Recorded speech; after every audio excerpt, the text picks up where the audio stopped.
Vous avez été nombreux hier à me réclamer une suite sur cette problématique d'avoir une communication qui est trop brute, trop directe. Donc aujourd'hui, je vais vous donner des exemples concrets et une technique ultra simple à mettre en place qui va tout déverrouiller si vous avez cette problématique d'avoir une pensée et de la balancer telle qu'elle. Si la personne me montre quelque chose, je vous prends l'exemple d'hier, et que j'aime pas, j'ai cette sensation, ce truc où je me dis « Ah, j'aime pas !» Et si je le balance tel quel, c'est très brutal, voire très violent pour la personne. Imaginons qu'elle ait travaillé sur un projet, elle a mis du cœur, du temps, de l'énergie, et parce que moi je me dis « Ah, j'aime pas », ou « J'aurais pas fait comme ça », et que je balance comme ça, waouh, c'est super chaud. C'est-à-dire que la personne, je peux lui déclencher en un quart de seconde des émotions très négatives, comme, je sais pas, le rejet, se sentir rabaissé, se sentir nul, peut-être de la colère, de l'incompréhension. En tout cas, d'un coup, bam, je lui mets une claque et je la mets dans un état émotionnel très négatif. Et donc, si mon objectif, c'est de lui faire changer d'avis ou de lui expliquer que je vois pas les choses de la même manière, bah là, qu'est-ce que j'ai fait? Je l'ai verrouillé, en fait. Niveau émotionnel, elle aura beaucoup de mal à communiquer avec moi parce que je l'ai fracassée en fait. Donc l'idée c'est quoi? C'est pas de devenir hypocrite, c'est pas de tourner autour du pot, de prendre des pincettes, de faire semblant et d'être gnangnan, c'est pas du tout ça. L'idée c'est de préparer le terrain pour qu'on puisse échanger et communiquer de manière constructive juste après.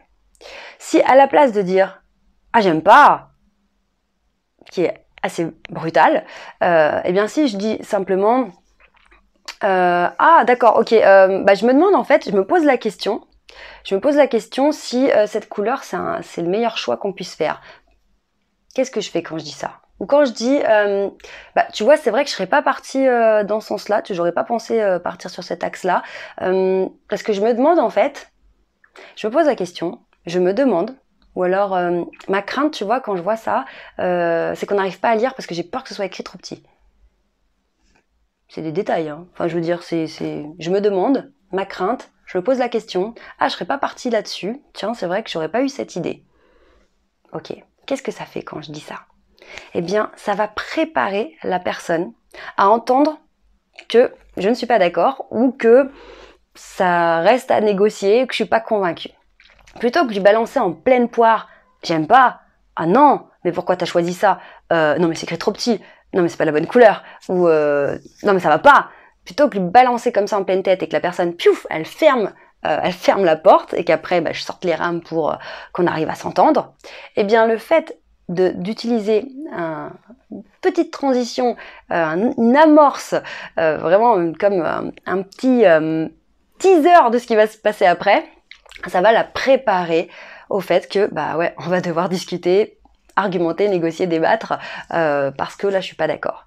Et donc qu'est-ce que j'ai fait? J'ai simplement introduit ce petit verbe qui explique mon état d'esprit.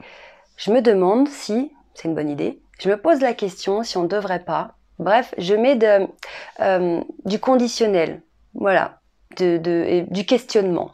En fait c'est comme je lui partage ma pensée et plutôt que lui balancer j'aime pas, je déteste, c'est pourri, je me pose la question si, je me demande, ma crainte c'est, et c'est simplement, vous pouvez choisir n'importe quel mot, formulation, finalement on s'en fout. La seule chose à comprendre, c'est que ce qui va faire que c'est plus souple, c'est que je prépare l'autre au fait que je ne suis pas d'accord. C'est vrai que la frontière, on peut la trouver assez floue entre être vraiment franc, honnête, et puis être hypocrite ou ne pas oser s'affirmer, etc. Mais là, je pense que c'est vraiment dans un souci, dans une envie de communiquer avec les autres. Parce qu'évidemment, si je vexe l'autre, si je le blesse, il ferme tout. Et derrière, il va pas m'écouter, ou il va beaucoup moins m'écouter, et il sera beaucoup moins disposé à faire un effort, à entendre mes besoins, mon envie, ma réflexion, parce qu'il sera en fait noyé dans sa charge émotionnelle négative. La personne se sent nulle, rabaissée, peut-être que ça va déclencher du stress. Et dans une réaction de stress, on n'est pas du tout disposé à entendre et à faire une conversation constructive en fait. Si j'ai déclenché du stress chez la personne, peut-être qu'elle va se fermer, peut-être qu'elle va m'écouter que d'une oreille, peut-être qu'elle va pas comprendre là où je veux en venir, ça va pas du tout être intéressant. Si la personne se sent vexée, elle est en colère, pareil, elle est dans une réaction émotionnelle qui est très forte, donc elle sera pas du tout disposée à réfléchir, etc.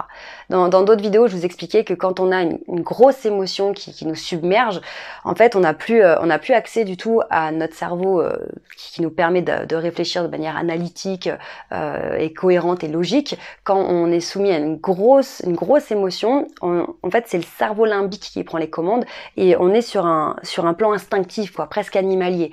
Donc on n'est plus du tout en état d'avoir une conversation qui soit intellectuellement élevée, avec du recul, de la logique, de l'analyse. Si mon interlocuteur, par ma façon trop brusque de lui parler, il baigne dans du stress ou il baigne dans de la colère, en fait il a plus du tout accès à ses capacités intellectuelles habituel. Donc c'est dommage en fait. Donc finalement, simplement en mettant un petit peu de souplesse, en amenant les choses, je me demande si je me pose la question, ah tiens, c'est vrai que j'aurais pas pensé à faire comme ça, mais tu crois pas que, ah pourquoi t'as fait ce choix-là? Qu'est-ce qui fait que du coup t'as pris cette décision? Le fait d'amener cette petite souplesse va permettre de garder la communication ouverte avec l'autre et va aussi surtout nous permettre de rester sur un plan intelligent, intéressant. Donc ça vaut vraiment le coup.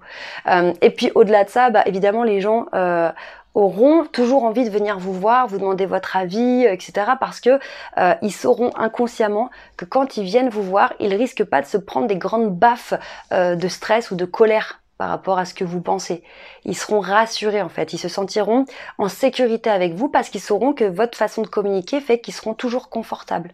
Et que même s'ils ont fait des mauvais choix ou voilà, qu'ils se sont plantés, ils sauront que vous êtes une personne qui ne va pas les rabaisser, les faire se sentir mal, les humilier. Donc ils n'auront pas peur de venir vous poser des questions, demander votre avis, peut-être vous impliquer dans leurs choix, dans leurs projets. Si à chaque fois que je vais voir une personne, je m'en prends plein la tronche, à un moment donné, je vais réfléchir à 2 fois avant d'aller la voir. Et à chaque fois, ça va être une charge émotionnelle négative, du stress ou de la colère. Et donc ça va vraiment venir ternir vos relations et vos interactions parce que les gens se sentent mal avec vous. Donc finalement, c'est pas du tout une histoire d'être hypocrite, de tourner autour du pot, pas du tout. C'est une question de ménager les émotions des autres pour laisser ouvert le champ de la communication sur un plan qui soit intelligent et intéressant. Et c'est aussi voilà comment dire, un peu de souplesse quoi. C'est tout.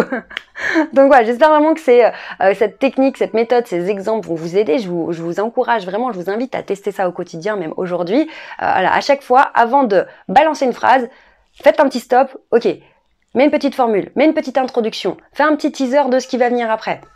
Je me demande si, je me pose la question, ah tiens, c'est vrai que ça m'étonne parce que, tu crois pas que, tiens, comment ça se fait que t'es plutôt parti sur cette idée? Posez des questions, introduisez, mettez de la souplesse et après vous amenez le truc qu'en fait vous cautionnez pas du tout et que vous n'aimez pas du tout. Mais ça va passer tout seul parce qu'on a préparé le terrain. Donc vraiment, je vous invite à essayer ça. Dites-moi en commentaire ce que ça donne. Donnez-nous un peu vos résultats si vous avez testé ça dans la journée. Et puis on se retrouve très vite pour d'autres aventures. N'oubliez pas de vous abonner à la chaîne si tous ces sujets de communication, de prise de parole en public, de charisme, de leadership, de confiance en soi et de tout ça, ça vous intéresse. Abonnez-vous à la chaîne et n'oubliez jamais, vous méritez de réussir. Ciao!